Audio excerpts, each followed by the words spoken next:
എനിക്ക് കത്തോലിക്ക സഭയെക്കുറിച്ച് ഭയങ്കര സങ്കടങ്ങളുള്ള ഒരാളാണ്. ഒരു സങ്കടം എന്ന് പറയുന്നത് ലോകത്തിലെ ഏറ്റവും ശക്തമായ ഒരു സഭയാണിത്. ലോകത്തിലെ ഏറ്റവും ശക്തമായ സഭ, ലക്ഷക്കണക്കിന് വൈദികരും സിസ്റ്റേഴ്സും ഒക്കെ ഉണ്ട്.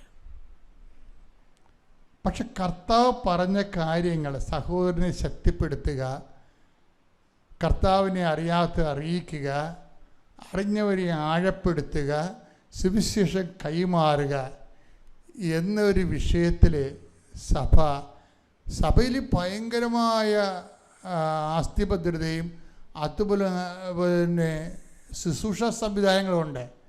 പക്ഷെ ആത്മാക്കളുടെ വീണ്ടെടുപ്പിനും ക്രിസ്തുവിനെ കൈമാറുന്നതിനും ക്രിസ്തുവിൽ വളർത്തുന്നതിനും വേണ്ടി അഭിഷേകം ചെയ്യപ്പെട്ടവർ വേറെ പല കാര്യങ്ങളും ചെയ്യുന്നു. അതാണ് പ്രശ്നം. നമ്മുടെ ദ്രവ്യ നഷ്ടം, നമ്മുടെ ചൈതന്യ നഷ്ടം, കൃപാനഷ്ടം എന്ന് പറയുന്നത് നിസ്സാരമല്ല. ശരിക്കും പറഞ്ഞാൽ ക്രിസ്തുവിന് വേണ്ടി അഭിഷേകം ചെയ്യപ്പെട്ടവരെ ക്രിസ്തുവിനെ കൈമാറാനും ക്രിസ്തുവിൽ വളർത്താനും വേണ്ടി അഭിഷേകം ചെയ്യപ്പെട്ടവരെ അവരുടെ അഭിരുചിക്ക് അനുസരിച്ച് കൊണ്ട് അവർ ഓരോരോ വിഷയങ്ങളിൽ ഇടപെട്ടുകൊണ്ട്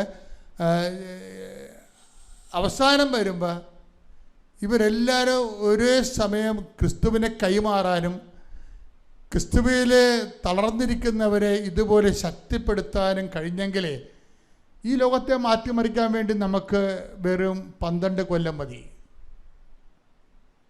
അതുകൊണ്ട് തന്നെ സഭയെന്ന് പറയുന്ന ഏറ്റവും ഉത്തുംഗമായ, ഏറ്റവും ദൈവദത്തമായ സംവിധാനത്തിൻ്റെ ക്രിസ്തു കൈമാറ്റത്തിൻ്റെ ശക്തി മിഷനും വർദ്ധിക്കാൻ വേണ്ടി ഇടിമുഴക്കം പോലെ ശ്രദ്ധിക്കട്ടെ. ഹല്ലേലൂയ, ഹല്ലേലൂയ, ഹല്ലേലൂയ, ഹല്ലേലൂയ,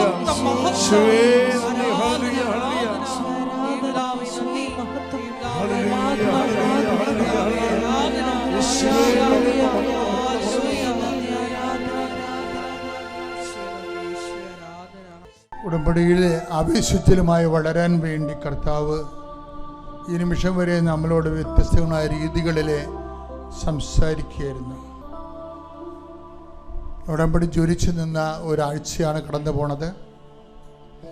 വരാൻ പോകുന്നത് ഇതിനേക്കാൾ വലിയ ദൈവികമായ ശക്തി അടയാളങ്ങളുള്ള ദിവസങ്ങളാണ്. നിങ്ങൾ പോകുന്നിടത്തെല്ലാം കർത്താവിനെയും കൊണ്ട് പോവുക. നിങ്ങൾ കൊടുക്കുന്നിടത്തെല്ലാം കർത്താവിനെ കൊടുക്കുക. പരിശുദ്ധാമ്മ ക്രിസ്തുവിനെ സ്വീകരിച്ചുകൊണ്ട് ക്രിസ്തുവിനെ വയറ്റിലിട്ട് വളർത്തി, വീട്ടിൽ നിർത്തി വളർത്തി, ക്രിസ്തുവിനെ പിതാവിൻ്റെ തിരുമനസ്സിന് കൈയേൽപ്പിച്ചുകൊണ്ട് രക്ഷണീകൃതം പൂർത്തിയാക്കിക്കൊണ്ട് ലോകത്തിൻ്റെ വീണ്ടെടുപ്പിന് വേണ്ടി ക്രിസ്തുവിനെ കൈമാറാൻ അപ്പോസ്തലന്മാരോട് സഹകരിച്ചുകൊണ്ട് ഭൂമിയിൽ ദൈവത്തിൻ്റെ പദ്ധതിയായ പരിശുദ്ധ മറിയം ഞങ്ങൾക്ക് വേണ്ടി മധ്യസ്ഥം വഹിക്കുന്നു. മറിയത്തോട് ചേർന്നുകൊണ്ട് വിശ്വാസ കൈമാറ്റത്തിൻ്റെ വലിയ കാലഘട്ടത്തെ നമുക്ക് ഒരുമിച്ച് പങ്കിടാം. ശ്രദ്ധിക്കട്ടെ. ഹല്ലേലൂയ, ഹല്ലേലൂയ, ഹല്ലേലൂയ,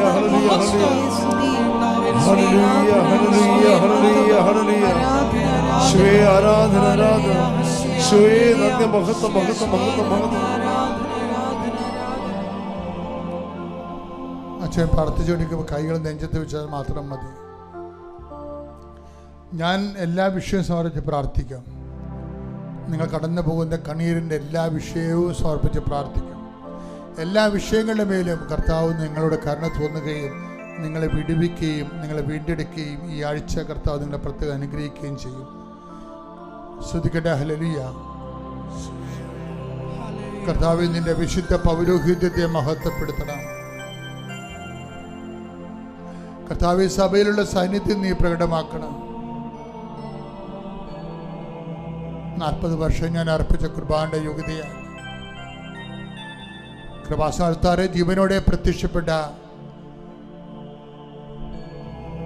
പരിശുദ്ധ അമ്മയുടെ പ്രത്യക്ഷീകരണത്തിന്റെ സ്ഥിരീകരണത്തിന്റെ അടയാളം കിട്ടാൻ എല്ലാ മക്കളുടെ ശിരസിലും കർത്താവെ കൈകൾ വെക്കണമേ. കർത്താവ് എല്ലാ മക്കളുടെയും ശിരസിൽ ആണിപ്പെടുത്താറുന്ന അത്ഭുത കരങ്ങൾ വെക്കണമേ. അടിപ്പിടർ പോലെ വൈതാക്കാലും ദൈവികമായ ശക്തി നിങ്ങളുടെ ഉച്ചമുള്ള ഉള്ളംകാല് വരെ കർത്താവിൻ്റെ ശക്തി പ്രസരിക്കട്ടെ. മാരക രോഗങ്ങൾ തീരാവേദികളെ യേശു ക്രിസ്തുവിന്റെ നാമത്തിൽ മാറിപ്പോകട്ടെ. ശ്രദ്ധിക്കട്ടെ. ഹല്ലേലൂയ,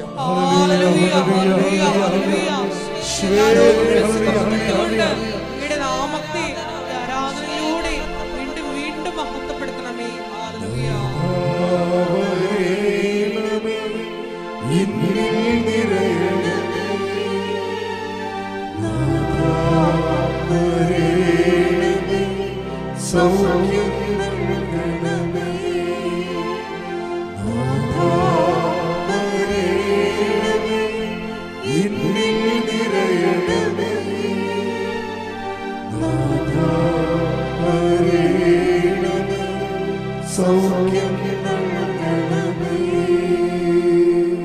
കർത്താവ്, ജോലിയില്ലാത്തവരുടെ ദിവസം കണ്ണീരോടെ പ്രാർത്ഥിക്കുന്നുണ്ട് ഈശോയെ. മക്കളെ കൊടുത്ത് ആവലാതി കൊള്ളുന്നവരും അവിടെ ജോലി നഷ്ടപ്പെട്ടവരും അവർ തിരിച്ചു പോകാൻ പോകുന്നവരും അവിടെ കണ്ണുനീര് കയ്യിലെടുക്കണമെന്ന് ഏറ്റെടുക്കണമെന്ന് പ്രാർത്ഥിക്കുന്ന കർത്താവെ, മക്കളില്ലാത്തവരെ ഒക്കെയുള്ള മക്കളെ കൊണ്ട് വല്ലാത്ത വേദനയും ദുരിതവും അനുഭവിക്കുന്നവർ, ഞാൻ പരിശുദ്ധ ദേവമാതാവിന് മക്കളെ ഏൽപ്പിക്കുന്ന ജോലി സംബന്ധമായ വിഷയങ്ങൾ, സ്ഥല സംബന്ധമായ കാര്യങ്ങൾ, വീടില്ലാത്ത അവസ്ഥകൾ, മാരക രോഗങ്ങൾ, വൈവാഹിക തടസ്സങ്ങൾ, കോടതി കേസുകൾ കർത്താവെ ഏറ്റെടുക്കണമേ. കർത്താവ്, ഒരു പിടിയും ഒരു ഗതിയും പരഗതിയും ഇല്ലാതെ പോകുന്നവർ, വിവാഹം ഒത്തുവരാത്തവർ, മക്കളില്ലാത്തവർ, അവരെല്ലാം സമർപ്പിച്ചുകൊണ്ട് പ്രാർത്ഥിക്കുന്നു.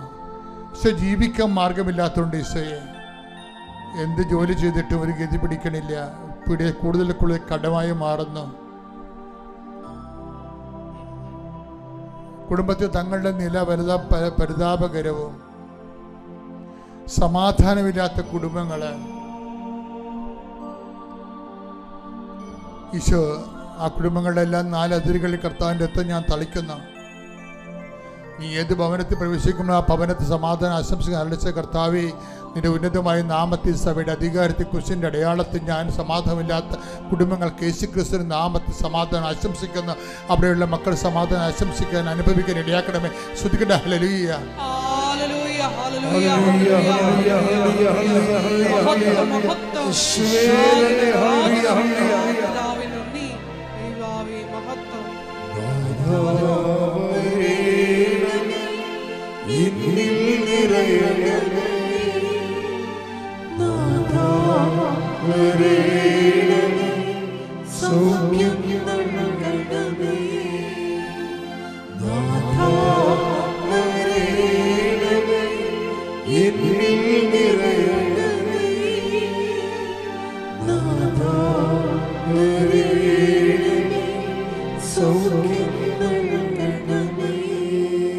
മക്കളെ, മുട്ടിൽ നിന്നുകൊണ്ട് ഈ വിശുദ്ധമായ നിമിഷം, ഈ ദൈവാനുഗ്രഹം ഉറ്റി നിൽക്കുന്ന സമയത്ത് നിങ്ങളുടെ മൗനമായി നിങ്ങളുടെ ജീവിത വിഷയങ്ങൾക്ക് വേണ്ടി പ്രാർത്ഥിക്കുക.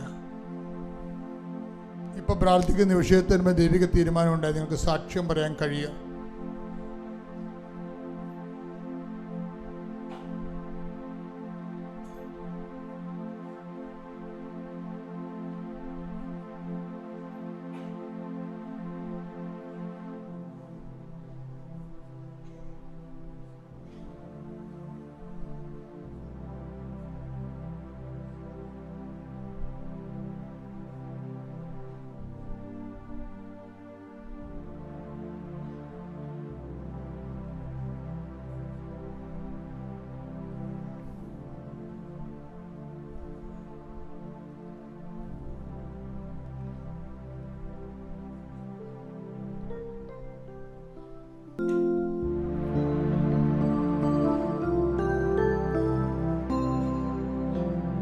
ശിരസ് നമിച്ച് നമുക്ക് ദിവ്യകാരുണ്യനാഥന്റെ ആശീർവാദം സ്വീകരിക്കാം.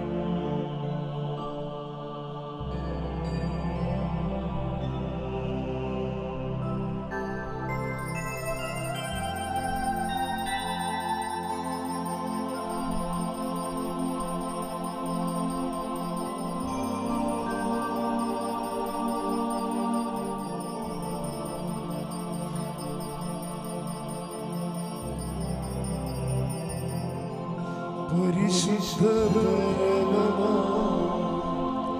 ദിവ്യകാരുണ്യമേ, എന്നും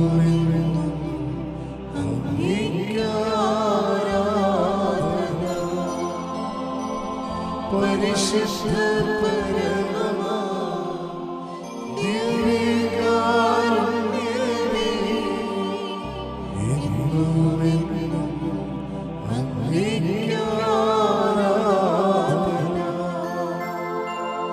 പരിശുദ്ധ പരമമാ ദിവ്യകാരുണ്യമേ, എന്നും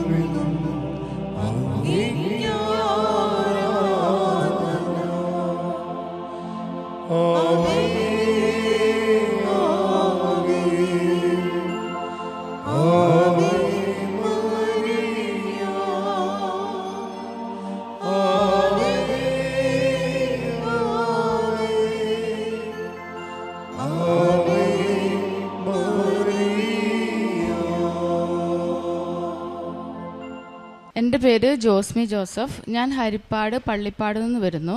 സെൻറ്റ് ജോർജ് ഓർത്തഡോക്സ് സിംഹാസനപ്പള്ളി ഇടവാംഗമാണ്. ഈ പരിസ്ഥിതി അമ്മ പ്രത്യക്ഷപ്പെട്ട ഈ അൾത്താരയിൽ വന്നു നിന്ന് ദൈവത്തിനെ മഹത്വപ്പെടുത്താനും സാക്ഷ്യം വഹിക്കാനും സാധിച്ചതിന് പിതാവിനും പുത്രനും പരിശുദ്ധാത്മാവിനും സ്തുതി പറയുന്നു. ഞാനൊരു നേഴ്സാണ്. ആദ്യം തന്നെ എനിക്ക് മാപ്പാണ് ചോദിക്കാനുള്ളത് പരിശുദ്ധ അമ്മയോട്. കാരണം ഞാൻ 2019 ഡിസംബറിൽ ഇവിടെ ചേച്ചിയുടെ കൂടെ വന്ന് ഉടമ്പടി എടുത്തതാണ്. ആദ്യമായാണ് അന്ന് വരുന്നത്. അന്ന് ഉടമ്പടി എടുത്ത് നിയോഗങ്ങളും എഴുതി വെച്ച് പോയി. പിന്നെ ഞാൻ ആ ഉടമ്പടി കളഞ്ഞു. അതിൽ പിന്നീട് എനിക്ക് പശ്ചാത്താപം ഉണ്ടായെങ്കിലും അത് മറക്കാൻ പറ്റുന്നില്ലായിരുന്നു. അതിന് ഇവിടെ വന്ന് മാപ്പ് ചോദിക്കാതെ എനിക്കൊരു മനസ്സമാധാനമില്ലായിരുന്നു. അതുകൊണ്ടാണ് ഞാൻ ആദ്യമേ തന്നെ മാപ്പ് ചോദിക്കുന്നത്. ഞാനൊരു നേഴ്സാണെന്ന് പറഞ്ഞല്ലോ. ഫെബ്രുവരി 2024 ഞാൻ എൻ്റെ കുവൈറ്റിലെ നേഴ്സിംഗ് ജോലി റിസൈൻ ചെയ്ത് ന്യൂസിലൻഡ് പ്രോസസ്സിങ്ങിന് വേണ്ടി അവിടുത്തെ CAP course competent assessment programme attend ചെയ്യാൻ വേണ്ടി ന്യൂസിലൻഡിന് പോയി. ജൂലൈയിൽ അത് അറ്റൻഡ് ചെയ്തു. അവിടുത്തെ രജിസ്ട്രേഷനായി ഓസ്ട്രേലിയൻ രജിസ്ട്രേഷനും എടുത്തു. അവിടുത്തെ ഗവൺമെൻറ് എല്ലാം സ്റ്റോപ്പ് ചെയ്ത് വെച്ചിരിക്കുന്നത് കാരണം നമുക്ക് ജോലിയൊന്നും കിട്ടിയില്ല. ജൂലൈ മുതൽ ഡിസംബർ വരെ ഞാൻ 2 മെയിലുകളിലായി ദിവസം തോറും 100 കണക്കിന് ആപ്ലിക്കേഷൻസ് ഇട്ടു. എനിക്ക് ഒരു ആപ്ലിക്കേഷൻ പോലും ഇൻ്റർവ്യൂ പോലും കിട്ടിയില്ല. ഇതിനിടയ്ക്ക് 2 ഇൻ്റർവ്യൂ കിട്ടി. അവിടെ എനിക്ക് ഇത്രയും ലക്ഷങ്ങൾ മുടക്കി അവിടെ പോയി കോഴ്സ് ചെയ്തത് കാരണം, ഉള്ള ജോലിയും കളഞ്ഞു പോയത് കാരണം എനിക്ക് ഒരു ജോലി ഇല്ലാതെ നാട്ടിൽ വരിക എന്നുള്ളത് ഭയങ്കര വിഷമമായിരുന്നു. ആൾക്കാരുടെ മുഖത്ത് നോക്കാനും ഒന്നും പറ്റത്തില്ലായിരുന്നു. അതുകൊണ്ട് അവിടെ എൻ്റെ ഫ്രണ്ട്സും റിലേറ്റീവ്സുമായിട്ട് ഒത്തിരി പേരുണ്ടായിരുന്നു. അപ്പോൾ അതൊക്കെ എനിക്ക് ഒരു മെരിറ്റായിരുന്നു. ഞാൻ എൻ്റെ മെരിറ്റായിട്ടാണ് കണ്ടത്. എങ്ങനെയും എനിക്ക് ജോലി കിട്ടുമെന്ന് ഞാൻ വിചാരിച്ചു. അതുപോലെ എൻ്റെ എക്സ്പീരിയൻസ്, പിന്നെ എൻ്റെ ഒരു കഴിവ്, ഇതെല്ലാം എൻ്റെ മെരിറ്റായിട്ട് കണ്ട് ഞാൻ ഇതിൻ്റെയൊക്കെ കോൺഫിഡൻസിലാണ് അവിടെ നിന്ന് അറ്റൻഡ് ചെയ്തുകൊണ്ടിരുന്നത്. ഇതിനിടയ്ക്ക് 2 ഇൻ്റർവ്യൂസ് കിട്ടി. ഒരെണ്ണം ന്യൂസിലൻഡ്, ഒരെണ്ണം ഓസ്ട്രേലിയ. അപ്പം ഇതിൽ എൻ്റെ ഓർമ്മയിൽ 2ലും ഞാൻ ആകെ 15 ക്വസ്റ്റ്യൻസ് ഉള്ളതിൽ ഒരെണ്ണം മാത്രമേ ഞാൻ അറ്റൻഡ് ചെയ്യാതിരുന്നുള്ളൂ. ബാക്കിയൊക്കെ നന്നായിട്ട് പെർഫോം ചെയ്തു. എനിക്ക് കിട്ടുമെന്ന് ഉറപ്പായിരുന്നു. പക്ഷേ എല്ലാം വിപരീതമായി. എൻ്റെ പ്രതീക്ഷയെല്ലാം തെറ്റി. എനിക്ക് 2 എണ്ണത്തിലും ഞാൻ നല്ലതായിട്ട് പൊട്ടി. അതോടെ എൻ്റെ കോൺഫിഡൻസ് 0 ആയി. മെറിറ്റും തീർന്നു. പിന്നെ ഇതിനിടയ്ക്കൊക്കെ എനിക്ക് ഉടമ്പടി എടുക്കാനൊരു തോന്നൽ മനസ്സിലുണ്ടെങ്കിലും ഞാൻ എടുത്തില്ല. പഴയൊരു ഉടമ്പടി ഫെയിലായിപ്പോയി. എല്ലാം ഞാൻ കളഞ്ഞതിൻ്റെ ഒരു പേടിയും മടിയും എൻ്റെ മനസ്സിലുണ്ടായിരുന്നു. അപ്പോൾ പ്രയർ കൊണ്ട് മാത്രം നമുക്ക് ഈ ജോലി കിട്ടും, എല്ലാം ശരിയാവുമെന്ന് വിചാരിച്ച് ഞാൻ ഉടമ്പടി എടുക്കാതെ പോവുമായിരുന്നു. അങ്ങനെ ഈ മെരിറ്റ് പോയപ്പോഴാണ് ഞാൻ പിന്നെയും ഉടമ്പടിയിലോട്ട് ശ്രദ്ധിച്ചത്. അങ്ങനെ ഞാൻ സാക്ഷ്യം കേൾക്കാൻ തുടങ്ങി. സാക്ഷ്യം കേട്ട് തുടങ്ങിയപ്പോൾ എൻ്റെ ആ പേടിയും മടിയും മാറി. അങ്ങനെ മാറി ഞാൻ പെട്ടെന്ന് തന്നെ ഓൺലൈൻ ഉടമ്പടി അങ്ങ് എടുത്തു. അത് ഡിസംബർ 10 ഓൺലൈൻ ഉടമ്പടി എടുത്തത്. 2025 ഡിസംബർ 10 24 ഡിസംബർ 10 എടുത്തു. 6 മാസത്തോളം ഞാൻ ജോബ് ആപ്ലിക്കേഷൻസ് ഇട്ടിട്ട് ഒന്നും കിട്ടാതിരുന്നത്. ഈ ഓൺലൈൻ ഉടമ്പടി എടുത്ത് ഡിസംബറിലെടുത്ത് ഫെബ്രുവരി 6 എനിക്കൊരു ഇൻ്റർവ്യൂ കിട്ടി. അത്രയും നാളും ഞാൻ എൻ്റെ മെറിറ്റിൽ വിശ്വസിച്ച് ഇൻ്റർവ്യൂ അറ്റൻഡ് ചെയ്തുകൊണ്ടിരുന്ന അന്ന്, അതിനു മുന്നേ ഒരു കാര്യം പറയട്ടെ. ഞാൻ ഓൺലൈൻ ഉടമ്പടി എടുത്തു കഴിഞ്ഞ് ഉടനെ തന്നെ മാതാവ് എൻ്റെ റൂമിലേക്ക് വന്നു.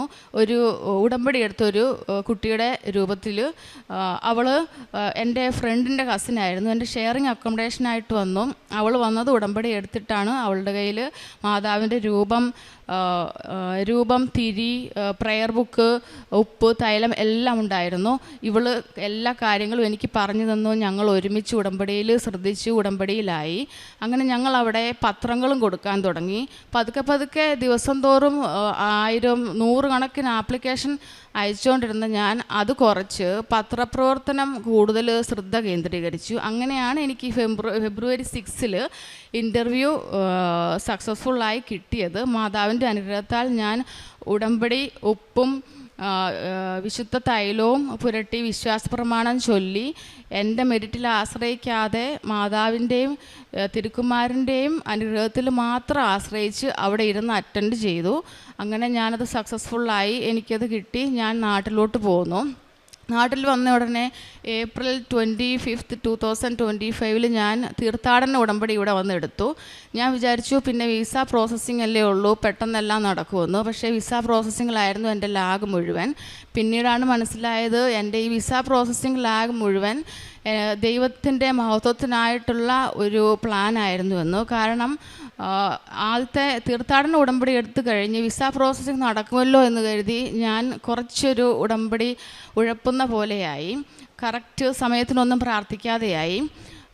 പിന്നീട് ഇവിടെ ഫസ്റ്റ് ഉടമ്പടി പുതുക്കലിന് വന്നപ്പം ജോസഫ് അച്ഛൻ്റെ ധ്യാനം, ഡെയിലി ബ്രെഡ് ഇതൊക്കെ എന്നും കേൾക്കും, പക്ഷേ അപ്പോഴാണ് കൂടുതൽ ശ്രദ്ധിക്കാൻ തുടങ്ങിയത്.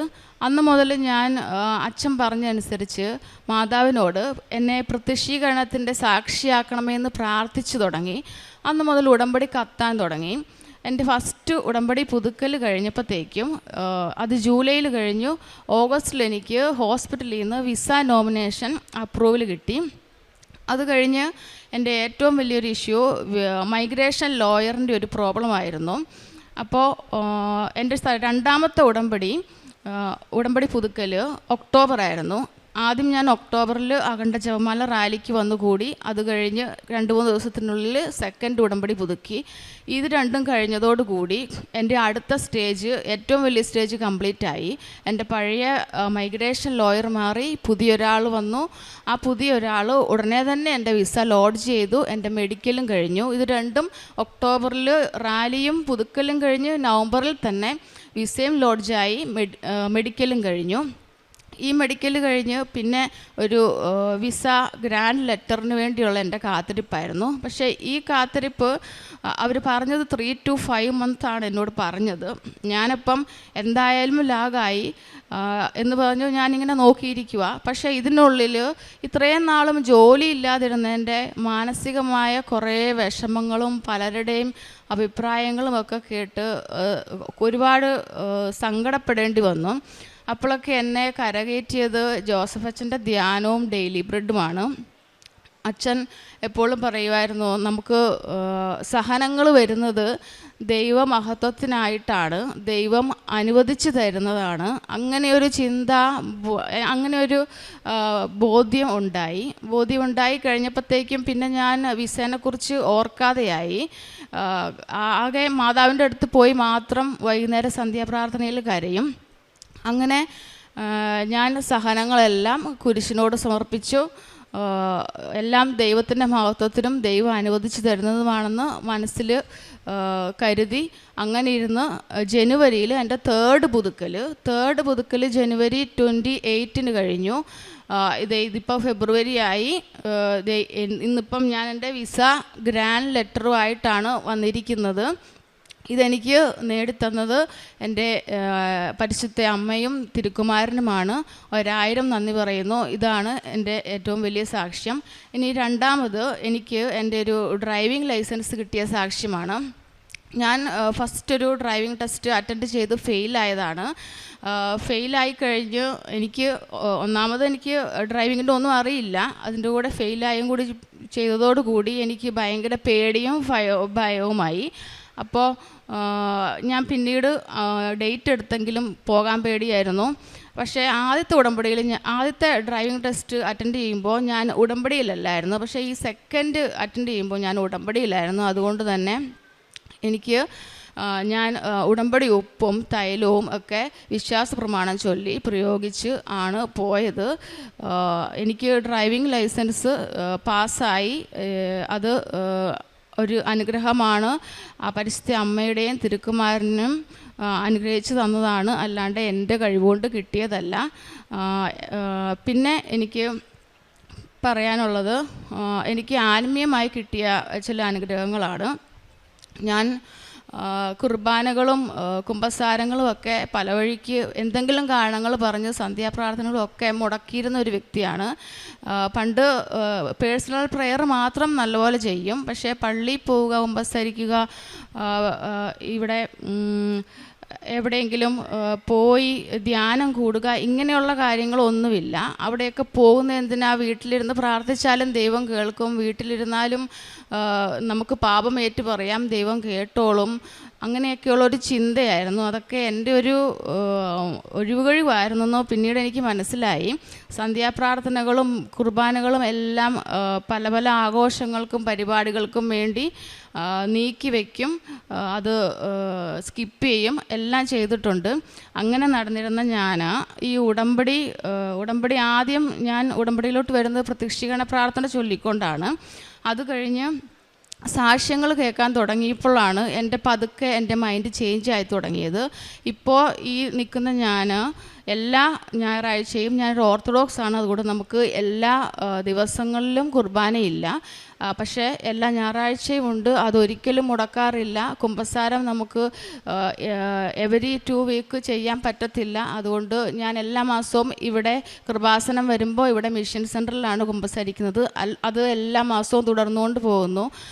പിന്നെ സന്ധ്യാപ്രാർത്ഥന, പേഴ്സണൽ പ്രെയർ, ബൈബിൾ വായന. പണ്ടൊക്കെ ബൈബിൾ വായന ഏറ്റവും ചെറിയ ഭാഗം മാത്രം എടുത്ത് വായിച്ചിട്ട് കിടക്കുന്ന ഒരാളായിരുന്നു ഞാൻ. ഇപ്പോൾ 30 മിനിറ്റ്സിൽ കൂടുതൽ വായിക്കുന്നു. പേഴ്സണൽ പ്രെയറും അതിൻ്റെ കൂടെയുണ്ട്. ജപമാല, ഞാനൊരു RCയിലാണ് ജനിച്ചതെങ്കിലും ഓർത്തഡോക്സിലാണ് ഞാൻ കല്യാണം കഴിച്ചത്. പക്ഷേ ജപമാല ചൊല്ലൽ ഞാൻ പണ്ടേ നിർത്തിയായിരുന്നു, മാതാവിനെ കൈവിട്ടായിരുന്നു. പക്ഷേ ഉടമ്പടി വഴി മാതാവ് എൻ്റെ കൈ പിടിച്ചപ്പോഴത്തേക്കും ഞാൻ ജപമാല ചൊല്ലി തുടങ്ങി. ഇപ്പം ദിവസം ഒരു 3-ൽ കൂടുതൽ ജപമാല ചൊല്ലും. ഇനിയും ഇത് കൂട്ടണം എന്നുണ്ട്. അങ്ങനെ ഇപ്പോൾ മാതാവ് ഇങ്ങനെ കൈ പിടിച്ച് നടക്കുന്നത് പോലെയാണ് തോന്നുന്നത്. എനിക്ക് ഭൗതികമായ കിട്ടിയ അനുഗ്രഹങ്ങളെക്കാൾ കൂടുതൽ ആത്മീയമായിട്ടാണ് തോന്നുന്നത്. അതുപോലെ തന്നെ മാതാവിൻ്റെ പ്രസൻസ് എനിക്ക് തിരിയിൽ കിട്ടിയിട്ടുണ്ട്. ഒരു റോസാപ്പൂവായിട്ടും പിന്നെ ഹാർട്ടിൻ്റെ ഷേപ്പിലുമൊക്കെ കിട്ടി.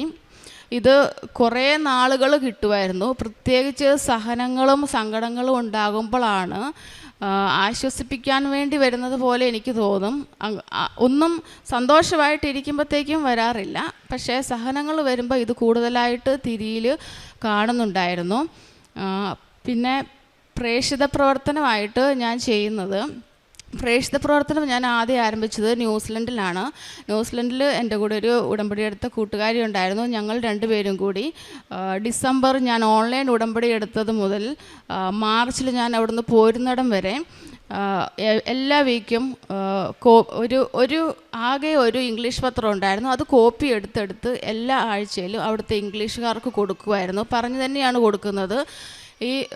അങ്ങനെ ഒരു ടോട്ടൽ 250 പത്രം ഞങ്ങൾ എണ്ണി നോക്കി കൊടുത്തിട്ടുണ്ട്. അവിടെയാണ് പ്രേക്ഷിത പ്രവർത്തനം സ്റ്റാർട്ട് ചെയ്തത്. പിന്നെ നാട്ടിൽ വന്നപ്പോൾ ഞാൻ പറഞ്ഞല്ലോ, ആദ്യം ഉടമ്പടി എടുത്തു കഴിഞ്ഞിട്ട് കുറച്ചൊരു ഉഴപ്പായിരുന്നു. ആദ്യം ഇവിടെ നമ്മുടെ നാട്ടിൽ വെളിയിലോട്ട് ഇറങ്ങാൻ എനിക്ക് പേടിയായിരുന്നു. പിന്നെയാണ് ഇറങ്ങി തുടങ്ങിയത്. ഇപ്പോൾ ഫസ്റ്റ് ഉടമ്പടി പുതുക്കൽ കഴിഞ്ഞപ്പോൾ തൊട്ട് ഞാൻ നല്ല രീതിയിൽ പ്രേക്ഷിത പ്രവർത്തനം ചെയ്യുന്നു. ഹരിപ്പാട് ടൗൺ, എല്ലാ പോക്കറ്റ് റോഡുകളും, പള്ളിപ്പാട്, അവിടെയുള്ള എല്ലാം കിലോമീറ്ററോളം നടന്ന് തന്നെ ഞാൻ തന്നെയാണ് പോയി കൊടുക്കുന്നത്. വെയിലും മഴയൊന്നും നോക്കാറില്ല. അതുപോലെ ജോസഫ് അച്ഛൻ പറഞ്ഞ പോലെ വിശേഷവിധിയായിട്ട് എന്താ ചെയ്യേണ്ടതെന്നിങ്ങനെ ആലോചിച്ച് ഇരുന്നപ്പോഴാണ് പത്രം കൊടുക്കുന്ന വഴിക്ക് വഴി സൈഡിലൊരു തട്ടുകട ഇട്ടിരിക്കുന്ന ഒരു ഫാമിലിയെ കണ്ടത്. അവിടുത്തെ ചേട്ടന് ക്യാൻസറാണ്. അപ്പം ഞാൻ അവരെ സഹായിക്കാമല്ലോ എന്ന് വെച്ച് ഉടമ്പടി പത്രവും കാശ് രൂപവും ഒരു ചെറിയ പൊതി ഉപ്പും പിന്നെ ഇതെങ്ങനെയാണ് പ്രയോഗിക്കേണ്ടതെന്ന് പറഞ്ഞു കൊടുക്കാൻ വേണ്ടി വിശ്വാസ പ്രമാണം ഞാൻ എഴുതി, പ്രത്യക്ഷീകരണ പ്രാർത്ഥനയും എഴുതി കൊടുത്തു. അപ്പം അത് മാതാവ് എനിക്ക് അവരെ സഹായിക്കാൻ വേണ്ടി കാണിച്ചു തന്നതായിരുന്നു. അപ്പം ഞാൻ ഇവിടെ അഖണ്ഡ ജപമാല റാലിക്ക് കൊടുക്കാൻ വേണ്ടി കുറച്ച് പൈസ മാറ്റി വെച്ചിരുന്നു. അതെന്ത് ചെയ്യുന്ന എനിക്കിവിടെ ഇടാൻ പറ്റിയില്ല. അപ്പം ആ പൈസ ഞാൻ അവർക്ക് കൊടുത്തു. അന്ന് മുതൽ എല്ലാ മാസവും ഞാൻ അവരെ എല്ലാ മാസവും പോയി ഇപ്പോൾ എനിക്ക് ജോലിയില്ല, എൻ്റെ ഒരു ചെറിയ തുക സഹായിക്കുന്നുണ്ട്. പിന്നെ കാരുണ്യ പ്രവൃത്തിയായിട്ട് ഞാൻ ചെയ്യുന്നത് എല്ലാ സാറ്റർഡേയ്സിലും ഒരു 7-8 പൊതി ചോറ് ഗവൺമെൻറ് ഹരിപ്പാട് ഗവൺമെൻറ് ഹോസ്പിറ്റലിലെ ആളുകൾക്ക് കൊടുക്കുന്നുണ്ട്. പിന്നെ പണ്ടൊക്കെ നമ്മുടെ ആരെങ്കിലും പറഞ്ഞെന്നാലേ നമ്മൾ കയ്യിൽ നിന്ന് കൊടുക്കുകയുള്ളായിരുന്നു.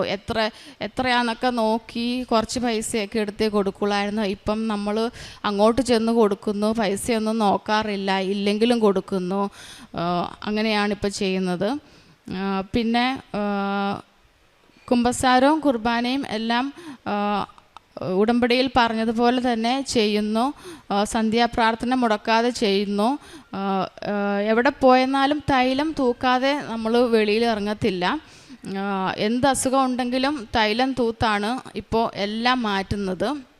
അതൊരു ശക്തിയും ബലവുമാണ്. എനിക്ക് ഈ അനുഗ്രഹങ്ങൾ തന്ന, ഇവിടെ സാക്ഷ്യപ്പെടുത്താൻ എന്നെ സഹായിച്ച പരിശുദ്ധ അമ്മയ്ക്കും തിരുക്കുമാരനും ദൈവപിതാവിനും മഹത്വം ഉണ്ടായിരിക്കട്ടെ. ഞാൻ നിർത്തുന്നു.